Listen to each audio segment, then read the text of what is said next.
Ready. माननीय सभापति महोदय, इस सदन में दहेज प्रथा पर अपने विचार प्रस्तुत करने के लिए आपने मुझे जो अवसर दिया है उसके लिए मैं आपका अत्यंत आभारी हूँ। इसके लिए मैं आपको हृदय से धन्यवाद देता हूँ। इस सदन में कई सदस्य ऐसे प्रांतों से आए हैं जहाँ इस समस्या का प्रश्न पिछले कई वर्षों से उठ रहा है। सबसे पहले यह प्रथा पश्चिम बंगाल में थी, जो अब धीरे धीरे अन्य कई राज्यों में भी फैल रही है और ऐसा लगता है कि प्रति वर्ष इसमें कुछ ना कुछ वृद्धि ही होती जा रही है। पहले लोग जितना दहेज देते थे, अब उससे कहीं ज़्यादा दहेज दिया जा रहा है। यदि इस पर तत्काल रोक न लगाई गई तो इसके और गंभीर परिणाम सामने आ सकते हैं।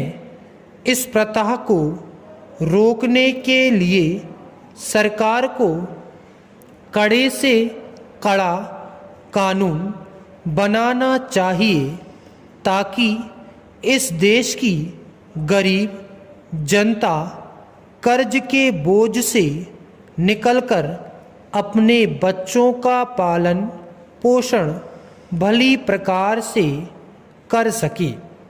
सरकार ने अभी तक इस समस्या के समाधान के लिए जो भी कानून बनाए हैं, वे इस पर नियंत्रण पाने में सफल नहीं हुए हैं तथा उनसे अब किसी तरह के सुधार की कोई अपेक्षा भी नहीं की जा सकती है।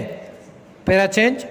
सभापति महोदय, मैं चाहता हूँ कि इस सामाजिक अपराध को रोकने के लिए ऐसा कानून बनाया जाए कि समाज के उच्च वर्ग के प्रभावशाली लोग इस कुप्रथा को और आगे ना बढ़ा सकें तथा दहेज देने का यह सिलसिला अब समाप्त हो सके।